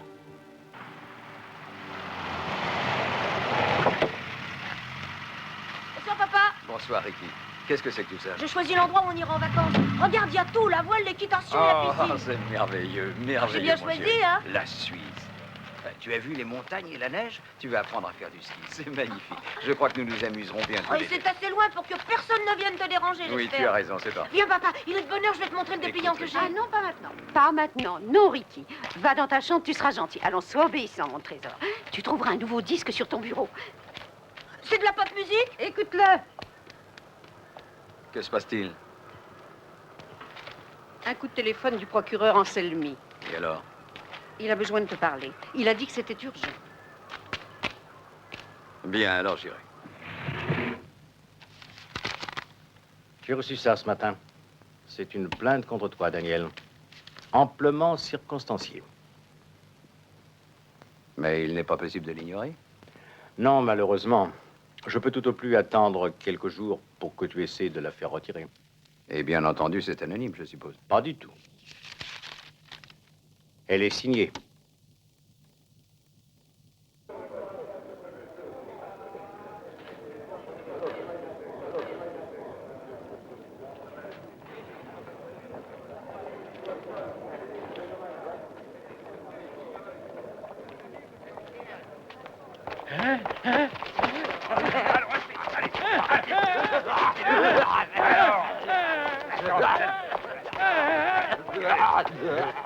Je veux sortir. Je veux aller chez moi. Je suis pas malade, moi.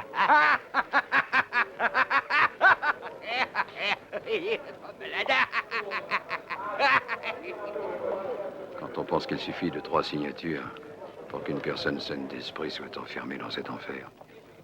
Hein? Mais elle en sortira riche d'expériences macabres dont elle pourra faire un best-seller.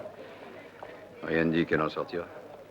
Parce que même quand on entre ici sain d'esprit, il est facile de devenir fou.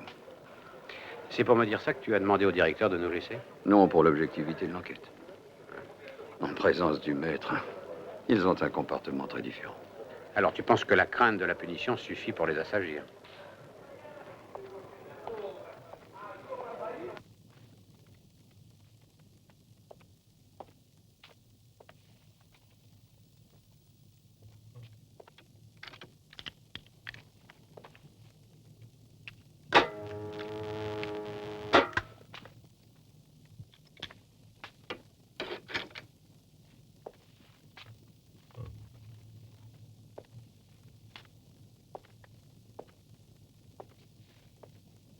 Avec quelques décharges, au voltage maximum, tout est effacé et oublié d'un seul coup. On devient incapable de témoigner, et même de donner sa propre identité. Se rayer soi-même de sa propre mémoire peut être la vraie solution. Est-ce que la méthode te convient aussi? Non. Elle est bestiale. Souvent, le moyen justifie la fin, quand celle-ci est inéluctable. Non! Non, j'ai peur, ne me faites pas ça, pas moi. J'ai été obéissante. J'ai lavé le pavé, laissez-moi. Je ferai tout ce que vous voudrez. Non!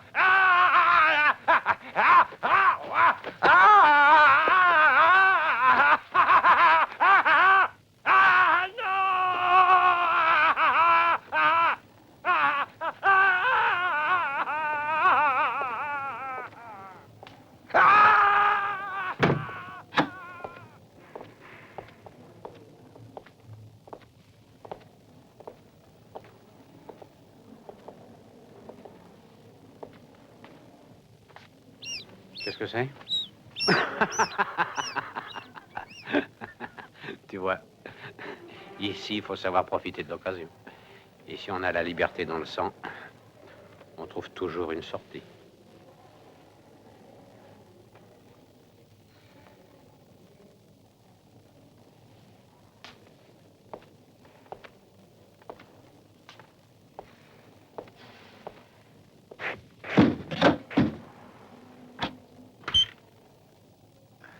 Elles sont solides, ces portes, et elles ne s'ouvrent pas avec des rêves. Qu'on le veuille ou non, ces portes ressemblent à des portes de prison. Pourquoi as-tu porté plainte contre moi? Tu me hais parce que tu as un minus, un raté. Non, je n'ai rien contre toi personnellement. De toute façon, c'est la première, mais d'autres plaintes suivront, je te préviens. Circonstanciée, inattaquable et précise. Tu te sens l'âme d'un justicier? En effet, mais pas l'âme d'un moraliste. C'est une distraction, un jeu ou un hobby, si tu préfères. Oh, je m'y suis mis avec une ardeur juvénile, qui s'est trouvée stimulée au fur et à mesure. Je n'avais rien prémédité au départ, non. Chaque fois que je changeais de service dans l'hôpital, j'avais l'impression de sortir d'un cloaque, pour m'apercevoir que je retombais inévitablement dans un autre. Alors j'ai commencé à tout noter avec soin. Faits, chantage, brutalité, assassinat. J'ai sélectionné patiemment. J'ai classé, catalogué, répertorié comme pour une collection de timbres-poste. Tu t'es amusé? Assez, oui. C'était une espèce d'antidote contre l'ennui qui me colle à la peau comme de la glu. Et au dégoût que j'éprouve pour tellement de choses. Je me suis monté un spectacle rien que pour moi.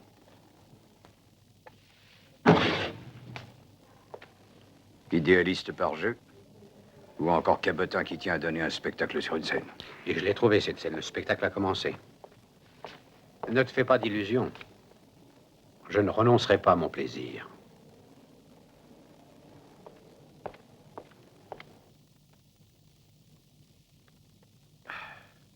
Non, non, nous ne sommes pas du tout à l'abri, mon cher Calogéry. Il ne faut pas se contenter de demi-mesures. Aux grands mots, les grands remèdes. Chacun de vous a autant à perdre, sinon plus que moi. D'accord, je suis avec toi. Il faut que nous défendions notre prestige. Non, pas notre prestige, mais surtout notre situation. Et le crédit que nous nous sommes acquis à juste titre par une vie de travail.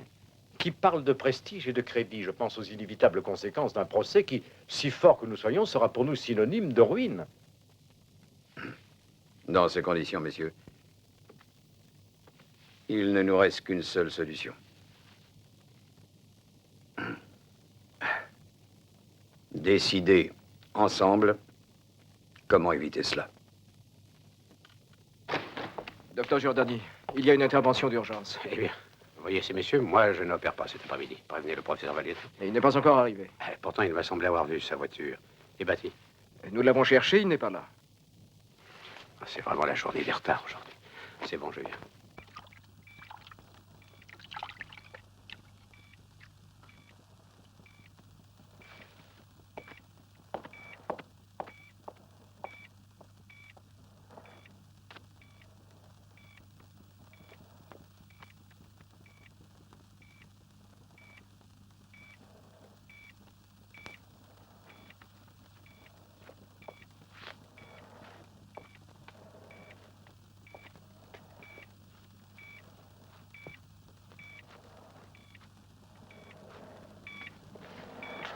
Mes gants, mademoiselle.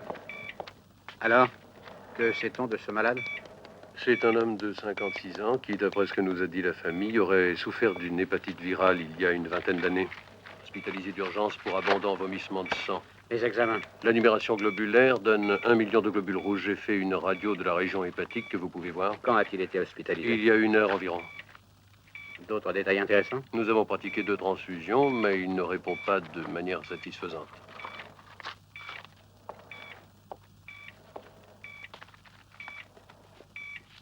Comment diable a-t-il pu vivre jusqu'ici avec un foie dans cet état?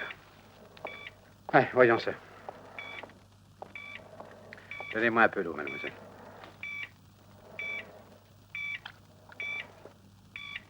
Vous êtes prêt? On peut y aller? Oui, je suis prêt. Mais le risque chirurgical est de 90%. Bistouri.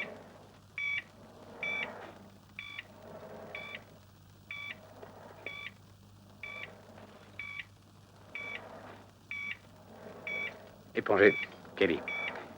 Vite, épongez. Épongez, épongez, épongez bien, je n'y vois rien. Coagulez. Allons, épongez. Allez-y, je ne vois rien. Bistouri. Coagulez. Vite, vite, vite. Bistouri. Pression, où? Pression maximum 70, minimum 30, pouls 120. Pince. Épongez, épongez, s'il vous plaît. Coagulez.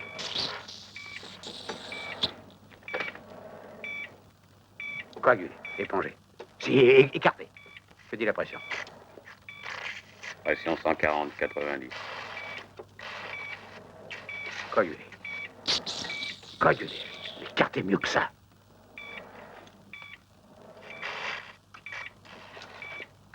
Pince. Épongez mieux, elle. Coagulez. Épongez, compresse, compresse. Là, là, là, faites attention. Oui.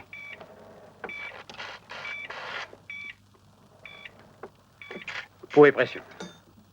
Alors, ce pouls. 80. Kelly. Coagulez encore. J'y comprends rien. C'est un cas de cirrhose. Il n'y a aucun signe d'ulcère. Qu'est-ce que ça veut dire?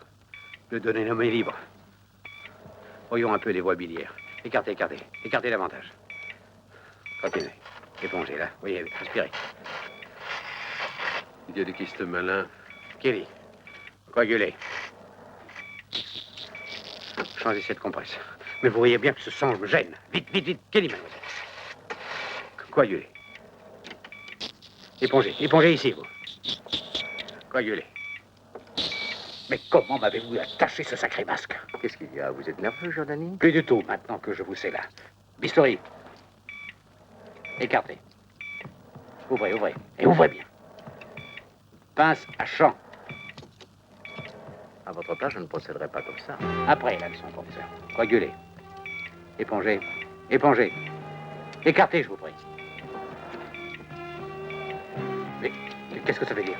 Vous ne voyez pas assez? Plus de lumière. Vous n'êtes pas bien? Mais ce n'est pas la radiographie qui était là avant.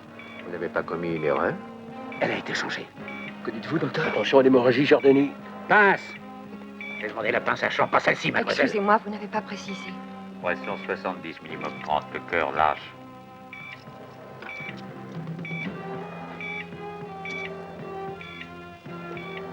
Que faites-vous? Vous vous arrêtez? Kelly. Voilà. Vous me gênez, épongez. Mais que faites-vous? Vous dormez ou quoi? Allez, coagulez. Encore. Je comprends plus rien. Allez, je n'ai pas le courage de continuer. Batty, venez voir si vous pouvez faire quelque chose. Il est parti. Il a été appelé par le professeur Valiotti. Allez, écartez. Encore, encore, encore. Coagulez. Daluka, voudriez-vous...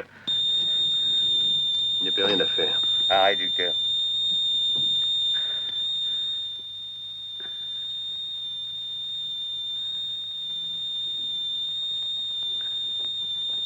Que s'est-il passé?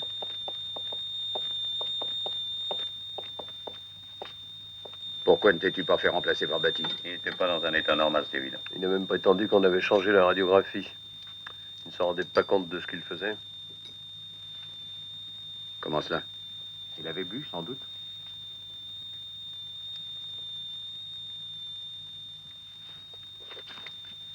Laissez-moi seul avec lui.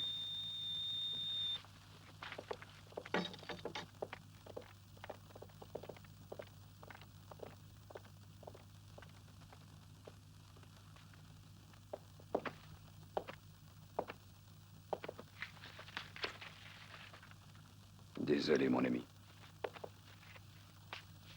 C'est toi qui m'y as obligé. Tu sais ce qui t'attend maintenant? Je le sais. Une accusation d'homicide par imprudence. Avec tous les témoignages accablants de professionnels inattaquables, n'est-ce pas?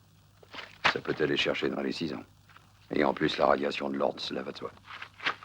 N'est-ce pas un peu cher pour jouer les idéalistes? Ceux qui paient le plus cher, en définitive, ce sont les pauvres types qui ne sont pour rien dans l'affaire. Comme celui-ci. Je croyais bien te connaître, mais je ne t'aurais jamais cru capable de ça. Le crime prémédité. Nécessaire. Mais gratuit. Un simple examen suffirait à montrer que je n'étais pas ivre. Je ne bois plus d'alcool depuis 1 mois. Admettons que ce soit vrai.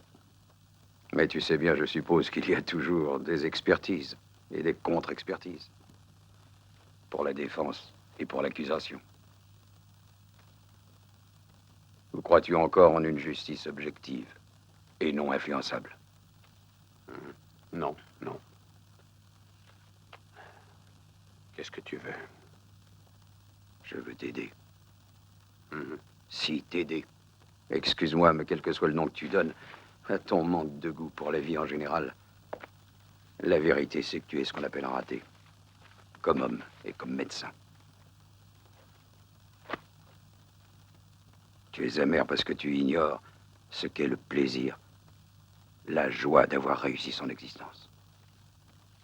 Tu prends l'ennui comme alibi pour dissimuler ton impuissance et le fait que tu es incapable de devenir quelqu'un. Mais si tu le veux, ça peut changer. Je peux te faire avoir un haut poste d'enseignant. Je saurais te faire valoir, compte sur moi. T'es-tu jamais rendu compte que le fait d'exercer la médecine implique aussi l'exercice du pouvoir? Un médecin est un homme puissant, un maître, tu comprends? Par la nature même de sa fonction. Il peut terroriser, rassurer ou anéantir tout espoir, rendre la vie ou tuer. Il peut agir comme il l'entend, selon son propre arbitre.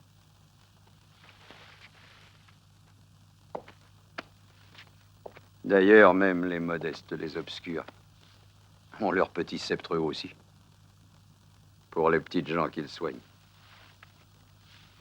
Mais il grandira avec eux, ce petit sceptre, s'ils savent s'en servir. S'ils font carrière, il devient immense, scintillant, comme celui d'un empereur, ou plus encore. J'en ai vu, tu sais. Des têtes inclinées, des genoux pliés, des larmes, des sourires, des mains tendues, implorantes comme sur le passage d'un prophète.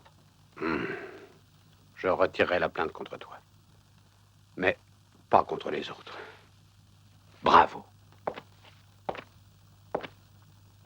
Bravo. Tu auras en moi un allié fidèle. Je peux transformer ta situation du jour au lendemain. Je suis désolé de te dire ça, mais tu ne peux plus rien maintenant. Parce que pour toi, il n'y aura pas de demain.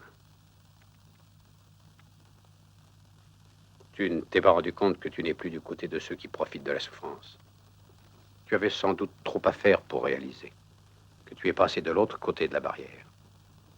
Tu es du côté des malades, des victimes.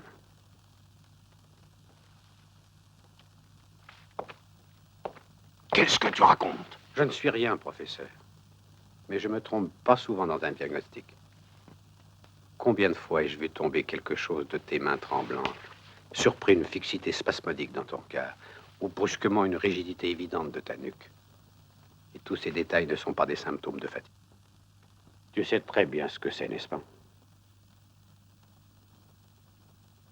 Maintenant, à toi de choisir devant quel autel tu dois t'incliner. Et avant tout, en qui tu peux avoir confiance.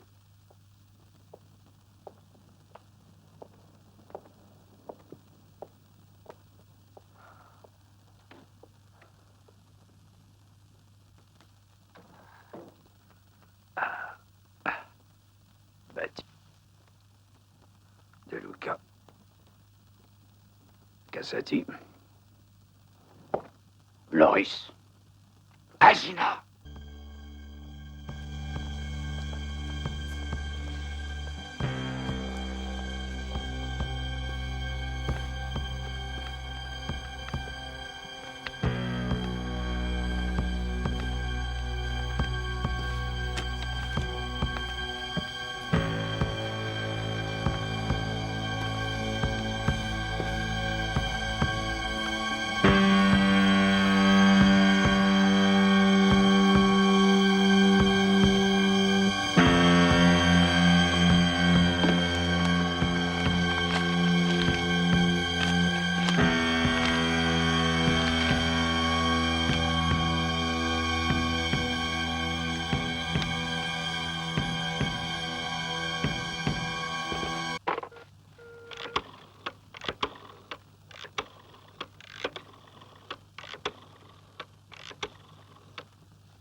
Herr Meister. Christian? Ja. Ici Daniel Vagliotti. Ah, mon cher Daniel. Excuse-moi, tu dormais peut-être. Non, non, que puis-je faire pour Je toi? crois que tu as opéré déjà plusieurs Parkinson à Zurich, non? Ah oui? Quel résultat? Ah, malheureusement modeste ou décevant, mais on peut toujours tenter. Tu tiens beaucoup à ce client? Ah, c'est un de mes amis. Envoie-le-moi, je ferai tout ce que je pourrai. Oui, s'il se décide pour l'intervention, alors je te rappellerai. Ah, tu sais, il y a aussi un nouveau médicament. Oui, mais il oui, est oui, encore oui, je stade suis au courant, expérimental. oui. Je te remercie beaucoup. Ah, de rien. Ciao.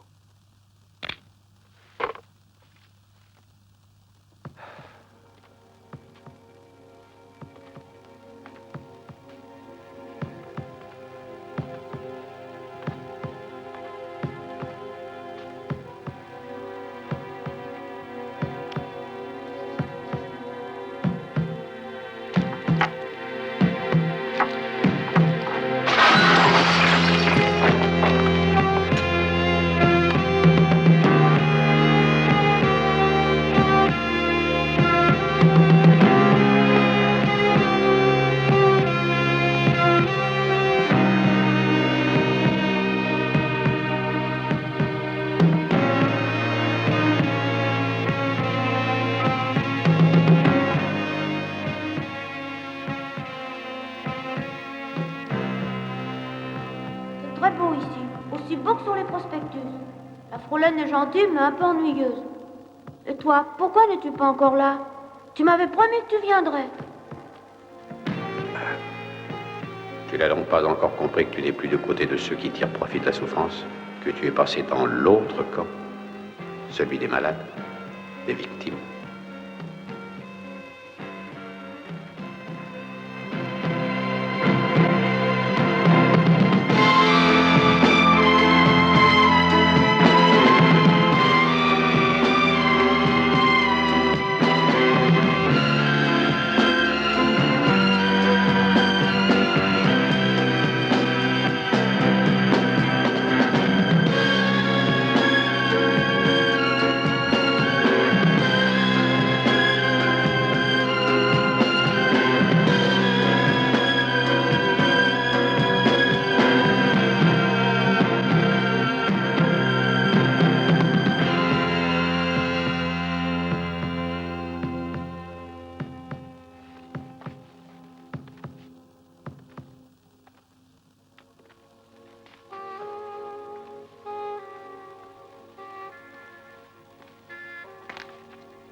Daniel, je ne veux pas te voir dans cet état. Mais réagis, je t'en prie. Tous les grands noms du corps médical se disputeront l'honneur de t'aider. Tu n'as qu'à choisir.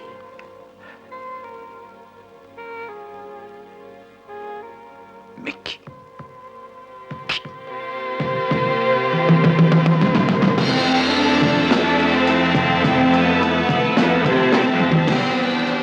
Pour un médecin qui fait fausse route, il y a d'innombrables docteurs Schweitzer qui, dans toutes les parties du monde, exercent leur difficile mission en un long sacrifice silencieux dans le seul but de soulager les souffrances de l'humanité.